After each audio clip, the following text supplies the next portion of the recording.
Kita bersyukur kepada Tuhan atas penyertaan berkat Tuhan bagi kita.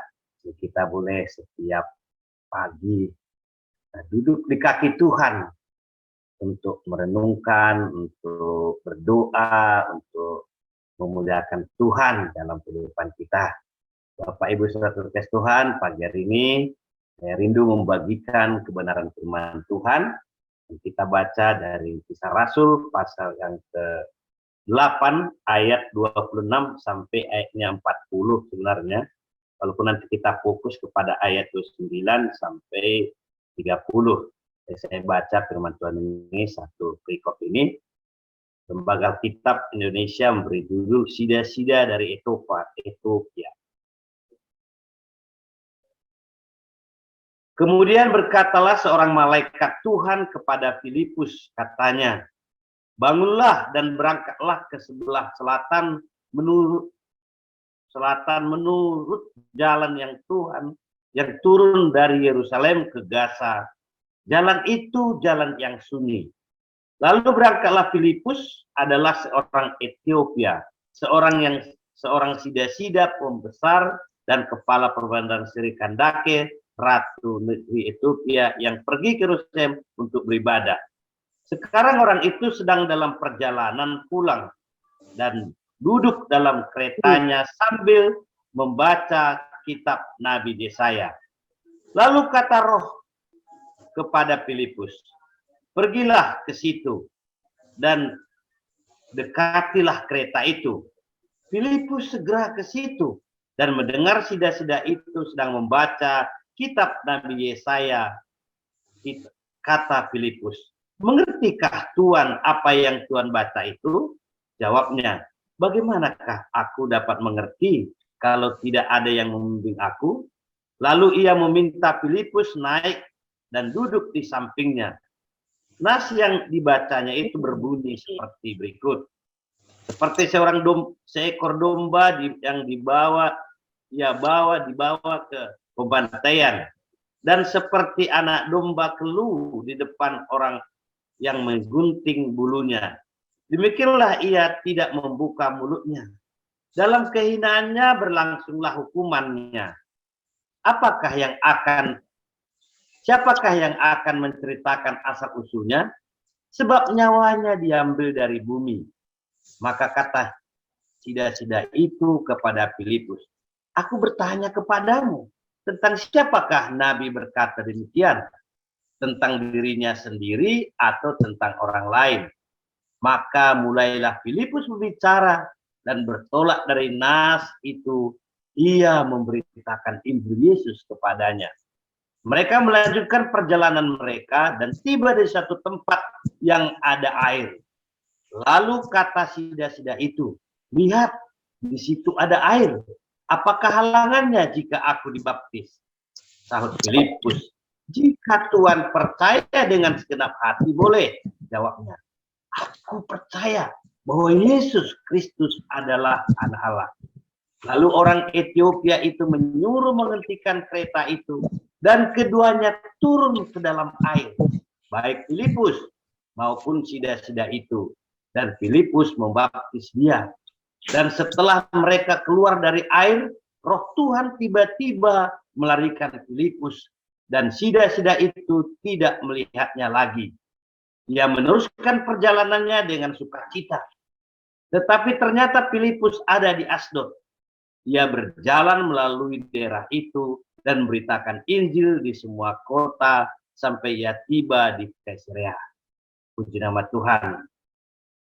Bapak Ibu Saudara dikasih Tuhan, kalau kita membaca ini, merenungkan kebenaran firman Tuhan yang kita baca tadi, itu luar biasa sekali Bapak Ibu. Tentu kita semua pingin seperti Filipus ya, dipakai Tuhan, luar biasa. Ya, dia orang yang tiba-tiba saja bisa dipakai menjadi alat untuk memberitakan Injil, sehingga orang penting dari Ethiopia ini, sida-sida ini bertobat, luar biasa. Jadi Filipus ini adalah orang yang biasa sebenarnya. Memang dia terkenal baik, dipenuhi Roh Kudus. Dia memiliki kehidupan yang ditandai dengan jiwa yang kuat, jiwa yang kehidupan rohaninya luar biasa di hadapan Tuhan.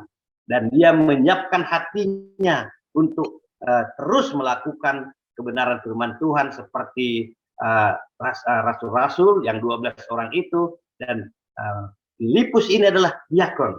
Dikatakan dalam Kisah Rasul pasal 6 ayat yang ke-4 sampai yang ke-5, ini latar belakang daripada kehidupan Filipus ini yang luar biasa. Mereka dari 7 dia diaken atau diakon dalam pelayanan gereja mula-mula itu. Dia dikatakan begini, ayat yang ke-6, pasal yang ke-6 ayat 45. Mulai mungkin ayatnya yang ke-3 kita baca.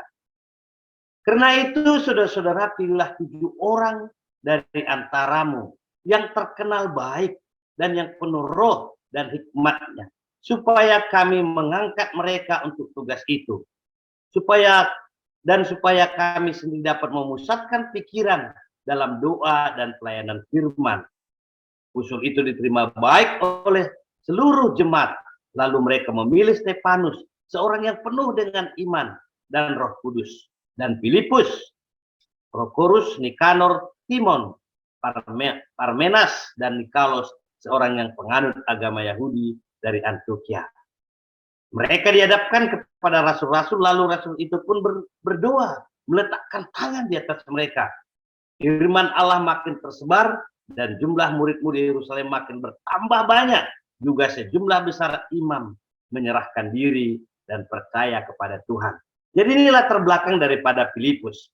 Ternyata dia adalah terpilih dari 7 orang itu, terpilih untuk melayani orang-orang miskin, pelayanan diakonia di gereja mula-mula itu.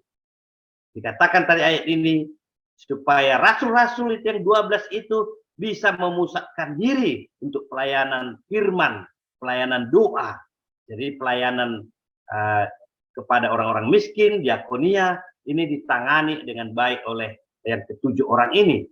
Tapi ternyata Tuhan terus bekerja untuk mengembangkan gerejanya, untuk pemberitaan firman Tuhan, untuk firman Tuhan makin terbesar, tersebar, Bapak Ibu dikasih Kristus. Jadi luar biasa sekali. Jadi saya melihat bagaimana kehidupan orang Kristen yang membawa dampak. Tentu setelah kita diselamatkan oleh Tuhan, setelah kita percaya Tuhan dia sebagai Tuhan dan Juru Selamat kita, yang Tuhan rindukan dari kita adalah hidup kita menjadi dampak, berguna, menjadi berkat. Tentu menjadi dampak di dunia ini itu bagus, tapi yang terutama adalah dampak yang bernilai kekal. Kehidupan saudara dan saya di dunia ini bernilai kekal. Kita menjadi alat di tangan Tuhan untuk pemberitaan kasih karunia, kabar keselamatan, Injil keselamatan itu, sehingga setiap orang boleh mendengar nama Yesus, kabar keselamatan itu, setiap orang boleh diselamatkan. Jadi kehidupan orang Kristen yang berdampak itu kita bisa saksikan dalam kehidupan Filipus ini. Ya, dia memang terkenal baik, dia orang yang dipenuhi Roh Kudus. Jadi bagaimana hidup kita orang Kristen bisa membawa dampak, Bapak Ibu? Itu memang dimulai dengan kita menjadi orang-orang yang sudah diselamatkan, memiliki jiwa yang teguh, yang kuat. Kita melihat di sini Filipus ini terpilih menjadi diaken karena karakternya, karena hidupnya begitu dekat dengan Tuhan. Dia membangun hidupnya dekat dengan Tuhan, membangun hidupnya bersekutu dengan Tuhan. Kapan saja Tuhan perintahkan, dia siap mengerjakan pekerjaan Tuhan, pekerjaan yang bernilai kekal. Dan itu yang luar biasa Bapak Ibu untuk beritakan firman. Perilakunya benar-benar sesuai dengan apa yang Tuhan kerjakan dalam hatinya. Hatinya benar-benar lembut, siap dipakai oleh Tuhan. Jadi kehidupan Filipus inilah membuat orang senang kepadanya. Itu di ayat-ayat yang kita baca tadi, Kisah Rasul pasal 6 tadi. Jadi yang pertama Bapak Ibu, bagaimana kehidupan Kristen yang membawa dampak? Yang pertama, harus ditandai kehidupan kita yang memiliki jiwa yang teguh. Yang kedua, ayat 29 Bapak Ibu dikatakan tadi, lalu kata Roh kepada Filipus, pergilah ke situ dan dekatilah kereta itu. Ya. Jadi ternyata Bapak Ibu, Filipus ini bukan hanya memiliki kehidupan jiwanya yang teguh, hidupnya yang benar, hidupnya yang bersekutu dengan Tuhan. Ya, dalam bahasa kita dia sudah lahir baru, sudah bertobat, sudah anak Allah. Bukan hanya itu Bapak Ibu, tapi ternyata kehidupan dia juga melalui ayat 29 ini, kisah Rasul 8 ini, diingatkan di sini bahwa kehidupan Filipus ini Bapak Ibu mengizinkan Roh Kudus memimpin hidupnya. Dia mengizinkan Roh Tuhan, Roh Kudus memimpin hidupnya Bapak Ibu. Jadi dia mendengarkan, karena Bapak Ibu Kristen ada orang-orang yang disiapkan Tuhan untuk kita sampaikan kabar keselamatan itu. Tapi apakah kita siap mendengar dan menyadari bahwa Roh Kudus berbicara kepada kita? Roh Kudus itu lemah lembut, dia mengajar kita, membimbing kita, menyampaikan, pergi sampaikan. Dan Roh Kudus itu terus bekerja dalam kehidupan kita sekarang. Dan dia dikatakan di sini, waktu Roh Kudus bekerja, berkata ayat 29 tadi, lalu kata Roh kepada Filipus, pergilah ke situ dan dekatilah kereta itu. Dan dia pergi Bapak Ibu, dia menaati suara Tuhan, dia menaati perintah Tuhan. Jadi kehidupan yang berdampak itu Bapak Ibu harus mengizinkan Roh Kudus untuk memimpin hidup kita. Dia yang menuntun dalam kehidupan kita Bapak Ibu. Dan hasilnya itu luar biasa sekali Bapak Ibu. Ya sungguh dia mengikuti dan menaati petunjuk-petunjuk Roh Kudus. Ya membiarkan Roh Allah menentukan langkah-langkah hidupnya. Itulah orang Kristen yang mengizinkan Roh Kudus memimpin. Itulah orang Kristen, itulah saudara dan saya. Kalau mau dipakai oleh Tuhan, mau hidup saudara berdampak kekal Bapak Ibu di Kristus. Yang ketiga Bapak Ibu, bagaimana kehidupan orang Kristen, kehidupan saudara dan saya yang membawa dampak. Tentu kehidupan kita Bapak Ibu harus tenggelam dalam firman Tuhan. Kita harus menyatu dengan firman Tuhan. Ayat 35 dikatakan Bapak Ibu ya, dari ayat ini tadi. Maka mulailah Filipus berbicara dan bertolak dari nas itu. Ia memberitakan Injil Yesus kepada sida-sida ini. Pembesar kerajaan Ethiopia. Bapak Ibu, perbendaharaan, orang berpengaruh Bapak Ibu. Dan dikatakan di sini, akhirnya di ayat yang selanjutnya kan, sida-sida ini pulang dengan sukacita Bapak Ibu. Jadi kita akan berdampak, hidup kita akan berdampak bernilai kekal Bapak Ibu, kalau kita tenggelam di dalam firman Tuhan. Filipus ini Bapak Ibu benar-benar mengetahui isi Alkitab. Benar-benar mengetahui Injil itu. Jadi dia seperti Stefanus Bapak Ibu dalam Kisah Rasul pasal 5. Dia menghafal 70 ayat lebih Bapak Ibu sebelum dia dirajam oleh batu. Pasal yang ke-7 maksud saya, Kisah Rasul pasal 7.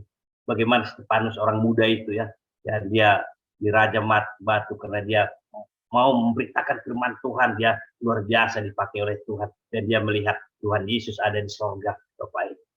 Jadi dia hafal benar firman Tuhan. Ya, pertanyaannya kadang-kadang kita ini Bapak Ibu, ya ditanya, siapa yang Bapak ayat yang kita hafal?